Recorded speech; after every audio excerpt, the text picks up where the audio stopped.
오늘 잠언 28장은 하나님을 따르는 자의 삶은 어떠해야 하는가에 대하여서 말씀하고 있습니다. 먼저 본문 1절을 보면은 악인은 뒤쫓는 사람이 없어도 달아나지만 의인은 사자처럼 담대하다는 것입니다. 부하고 고나곤을 떠나서 악인의 삶은 죄책감과 두려움이 앞서기 때문에요. 또 악한 것은 쫓기는 삶이 되게 만듭니다. 아담과 하와가 죄를 지은 후에 이 두려움과 죄책감, 그로 인해서 하나님을 마주하지 못했고요. 또 쫓기게 되었고 낯을 못했듯이 그렇습니다. 반면 의로운 사람은 이 죄라는 요소와 관련이 없기 때문에요. 하나님의 은혜로 인해서 더 이상 불안해하지 않고 또 쫓기지도 않고 하나님을 바라보는 삶을 살 수 있습니다. 내가 선을 행하면 어찌 낯을 들지 못하겠느냐. 선을 행하지 아니하면 죄가 문에 엎드려 있느니라. 죄가 너를 원하나 너는 죄를 다스릴지니라. 하나님의 자녀인 우리가 나아가야 하는 모습은요, 죄를 멀리하고 다스리고 선을 행하는 것입니다. 고개를 들어서 하나님께서 비춰주시는 그 빛의 길을 담대히 걸어가고 그분의 말씀을 행하는 삶을 살아가는 것, 그분의 말씀 안에 거하는 삶을 살 때요, 우리는 쫓기는 것이 아니라요, 하나님 안에 거하는 삶을 살아가게 된다고 성경은 말씀합니다. 2절은 의인이 다스리면 그 나라는 견고히 바로 서지만 악인이 나라를 다스리면 그 나라는 불안에 휩싸이게 된다는 거예요. 오늘날 우리 사회 또 나라를 바라보면은 참 이전보다 더더욱 상황이 나빠지는 것을 보면서 희망보다는 불안이 앞서는 것이 사실입니다. 10년도 되지 않은 사이에요. 대통령도 바뀌고 참 많은 나라를 다스리는 이 위정자들도 바뀌었습니다. 그리고 각 기관 부처도 참 평안하지 못하죠. 이러한 때에 성도된 우리의 역할은 참 중요합니다. 희망이 없다고 우리가 포기해버리는 게 아니라 하나님께서 우리에게 맡겨주신 각자 개개인의 그 역할과 그 책임에 우리가 중심을 두고 또 살아가는 것, 하나님의 말씀을 바탕으로 우리가 의인의 삶을 살아가도록 노력해야겠습니다. 불타고 있는 이 거대한 숲을 보면서 포기해버리고 그러면 답이 없죠. 빛의 자녀인 우리는 한 사람 한 사람이 이 마른 땅에 나무를 심을 때 변화가 일어날 것이고요, 우리 사회와 나라는 더욱더 복된 나라가 될 줄로 믿습니다. 더불어 교회와 나라 각 기관들이요, 맡은 그 역할을 잘 건강하게 감당할 수 있도록 더욱 기도하는 우리가 되어야겠음을 깨닫습니다. 슬기와 지식이 있는 사람이 다스릴 수 있도록 지금의 위정자들이 악을 떠나서 이 슬기와 지식에 가지고 일을 할 수 있도록 우리가 중보하기를 소원합니다. 6절은 부유하나 구부러진 길을 가는 사람보다는 가난해도 흠없이 사는 사람이 낫다는 것이죠. 부와 가난은 하나님의 축복을 받느냐 안 받느냐, 이러한 문제로 생각하는 사람들이 참 많아요. 그리고 가난보다는 부하게 살아가는 것이 삶을 살아가는데 낫죠. 그래서 부한 것과 가난한 것, 이 둘 중에 선택지가 있다면 우리는 다 부하게 살아가고 싶습니다. 그런데요, 만약 부하지만 악하다면, 가난하지만 의인의 삶이라면, 이 두 가지 선택지가 있다면 우리는 무엇을 선택해야 하냐는 것입니다. 성경은 가난한 의인이 낫다고 말씀해요. 이 세상에서 부하고 부하지 않고는요, 하나님의 기준에서는 대수롭지 않은 일입니다. 그것은 하나님의 주된 관심사가 아니에요. 우리의 기준에서는 부함의 정도에 치우쳐져 있을 때가 참 많지만 하나님은요, 우리가 조금 더 잘 살고 조금 더 못 살고 이것은 관심 있지 않으세요. 우리가 악을 떠나서 의인의 삶을 살아가느냐, 그것에 하나님은 중점을 두고 계시죠. 부에도 악하면 그것은 망하는 길이고요, 가난해도 의롭다면 그것은 형통한 길입니다. 우리는 부를 쌓는 것에 그래서 중심을 두는 게 아니라 어떤 부한 자가 되어야 하는가? 우리는 그것에 우리는 목표를 두고 살아가야 합니다. 어떻게 부를 쌓느냐에 대해서는요, 8절은 말씀하죠. 높은 이자로 재산을 늘리는 것은 마침내 가난한 사람들에게 은혜로 베풀어진 재산을 쌓아두는 것이다. 부한 것 자체가 잘못이 아니라 부하게 되는 과정이 어떠했느냐, 이 말씀입니다. 그것을 간과할 수 없다는 것이죠. 그것을 간과하는 자는 어떻게 됩니까? 22절을 보면은 죄악의 눈이 어두운 사람은 부자가 되는 데에만 바빠서 언제 궁핍이 자기에게 들어닥칠지 모른다, 이렇게 말씀하는데요. 죄악의 눈이 먼 사람은 자기도 모르는 사이에 가난이 이 궁핍하게 된다는 그 결론을 말씀하고 있지만은, 이 말씀을 통해서도 우리가 깨닫는 것은 죄악의 눈이 먼 사이에 하나님의 심판과 하나님의 저주와 그 질책이 우리의 모습과 가까워지는 그런 일이 된다는 것을 우리는 깨닫게 되는 거예요.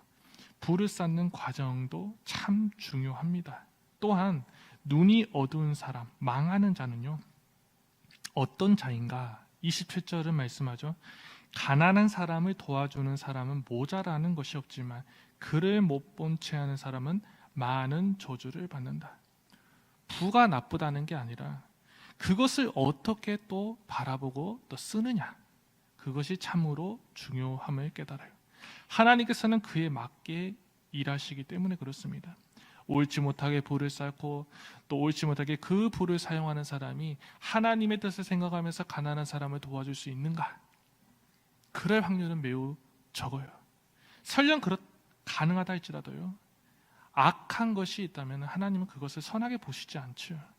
주님은 역겨운 일을 하는 사람 미워하시지만요, 바른 길을 걷는 사람과는 늘 사귐을 가지세요. 주님은 악한 사람의 집에는 저주를 내리시지만 의인의 집은 형통케 하신다고 말씀해요. 물질뿐만이 아니라 우리의 모든 삶의 그 중심과 또 과정과 그 여정 가운데 하나님의 기쁨이 되는 것이 우리의 목표가 되기를 소망합니다. 9절을 보면은 사람이 귀를 들여 율법을 듣지 아니하면 그의 기도도 가증하다고 말씀해요. 하나님의 뜻과 다른 길로 가는 자, 말씀의 길에서 벗어나 삐뚤어져 가는가, 그런 자의 기도는 하나님께서 듣지 않으시고 또 가증히 여기신다는 거예요. 내가 나의 마음에 죄악을 품었더라면 주께서 듣지 아니하신다고 말씀하셨어요. 왜 그렇습니까? 사람의 마음의 동기를 살피시는 분이 하나님이시기 때문이다. 네가 말하기를 나는 그것을 알지 못하였노라 할지라도 마음을 저울질하시는 이가 어찌 통찰하지 못하시겠으며 네 영혼을 지키시는 이가 어찌 알지 못하시겠느냐. 사람은 모르지만 하나님은요, 사람의 마음의 내면의 중심과 그 동기까지도 다 아신다는 거예요. 그렇기 때문에 우리는요, 기도하는 행위가 중요한 것이 아니라 우리가 어떻게 하나님의 보좌 앞에 나아가는가, 그것이 참 중요하다는 것을 깨달아요. 나의 삶이 하나님 앞에 정결한 모습으로 씻김받고 그렇게 바로 서가는 것, 그렇게 준비되는 것이 먼저가 되어야 한다는 것이죠. 14절은 늘 두려워하는 마음으로 사는 사람은 복을 받지만 마음이 완고한 사람은 재앙에 빠진다는 것입니다. 마음의 완고함은 사람의 잘못을 합리화하고 또 주변의 오름에도 불구하고 반대하고 이의를 제기하게 만드는 특성이 있어요. 무엇보다 하나님에 대한 경외감이 없어서 그분의 말씀에도 이의를 제기하고 거듭나지 못하도록 그 마음의 생각과 뭔가 모든 것을 다 닫아버리게 만들어버립니다.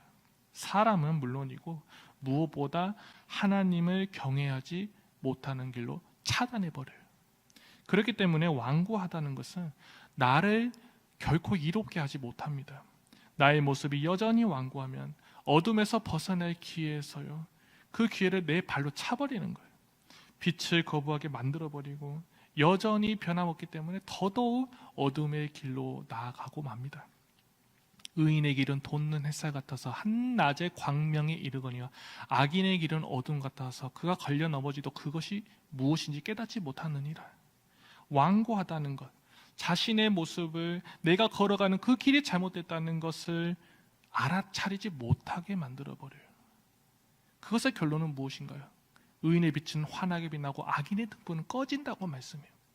즉 재앙에 빠지는 것입니다. 더불어 마음의 완고함은 26절로도 연결이 되어 자기의 생각만을 신뢰하는 사람은 미련한 사람이지만 지혜롭게 사는 사람은 구원을 받는다. 마음이 완고한 자의 특징 중 하나는요, 타인을 신뢰치 않아요. 오로지 자기의 생각만을 신뢰한다는 거예요. 자기 자신을 믿고 신뢰한다는 것 자체가 나쁜 것은 아닙니다. 하지만 옳고 그름이 확실한데도, 생명과 사망의 길이 확실한데도 오로지 나의 생각만을 신뢰하는 자는 어리석다는 거예요. 그 변하지 않는 완고함이요, 사람은 물론이고 하나님의 말씀도 들어올 수 없도록 차단해 버리기 때문에 그렇습니다. 하지만 그 신뢰 주체를 내가 아니라 하나님으로 바꾸기만 하면 그 자는 지혜롭고 그 자의 삶은 형통해집니다. 내 발의 등이여 길이여 빛이 되시는 하나님께서 자신을 신뢰하는 자를 밝은 길로 인도해 가시기 때문에 하나님을 아는 지혜가 있는 자는요, 영원히 구원을 받는 길로 나아가는, 또 우리의 삶이 형통케 되는 복을 누리게 됩니다. 오늘 나에게 주어진 하루라는 시간이 있습니다. 나의 완고함이 있다면요, 내려놓고 또 완전히 버리길 소망하고 주님을 신뢰하는 지혜를 갖추어서 주님이 주시는 평안과 형통, 또 기쁨, 무엇보다 구원이 우리 모두의 삶에 가득히 임하기를 주님의 이름으로 축복합니다. 기도하겠습니다. 사랑의 하나님 아버지, 오늘 말씀을 통해 하나님을 따르는 자의 삶은 어떠해야 하는지에 대해서 다시 한번 깨닫게 됩니다. 악을 멀리하고 선을 행함으로 나에게 주어진 삶의 모든 영역에서 하나님께서 바라고 원하시는 삶의 모습을 나아가는 것, 그것입니다. 우리의 기도를 들어주시고 주님의 뜻대로 우리 모두를 인도해 주옵소서. 때로 마음이 너무나 완고합니다. 주님의 말씀을 빗나갈 때가 너무나 많습니다. 그 완고함에 머무는 것에서 이제는 벗어나 주님을 신뢰하는 자가 되어서 주님께서 주시는 평안과 형통, 구원의 길이 우리의 삶에 가득히 비춰질 수 있도록 인도하여 주옵소서. 그러게 노시 하나님을 찬양하며 사랑이 많으신 예수님의 이름으로 기도합니다. 아멘. 하늘에 계신 우리 아버지, 아버지의 이름을 거룩하게 하시며 아버지의 나라가 오게 하시며 아버지의 뜻이 하늘에서와 같이 땅에서도 이루어지게 하소서. 오늘 우리에게 일용할 양식을 주시고 우리가 우리에게 잘못한 사람을 용서하여 준 것 같이 우리 죄를 용서하여 주시고 우리를 시험에 빠지지 않게 하시고 악에서 구하소서. 나라와 권능과 영광이 영원히 아버지의 것입니다. 아멘. 이 시간 우리 함께 기도하겠습니다. 나의 완고함을 버리고 나를 신뢰하는 것을 버리고 하나님을 신뢰하며 또 겸손을 갖추기를 소망합니다. 신뢰의 주체를 내가 아니라 그 누구도 아니라 가장 먼저 주님으로 바꾸어서요, 주님의 말씀대로 살아가고 또 선을 행하는 그런 삶이 되게 해달라고 기도하시고, 한 주간의 삶을 살아가는 가운데 오늘 또 주신 말씀으로 승리하고 또 우리 성도님들의 삶이 주님 주신 늘 평안이 있기를. 아픈 한우들이 참으로 많습니다. 하나님의 그 놀라우신 치료와 위로하심의 역사가 있게 해달라고 기도해 주십시오. 특별히 오늘부터 내일까지 1박 2일 동안요, 이 중고등부 겨울 수련회가 진행이 됩니다. 하나님 만나는 시간이 되게 하시고요, 또 진행하시는 목사님과 또 우리 선생님들 모두에게 힘과 능력 주시라고 우리 기도해 주시기 바랍니다. 주님의 이름 한번 부르며 기도하겠습니다. 주여.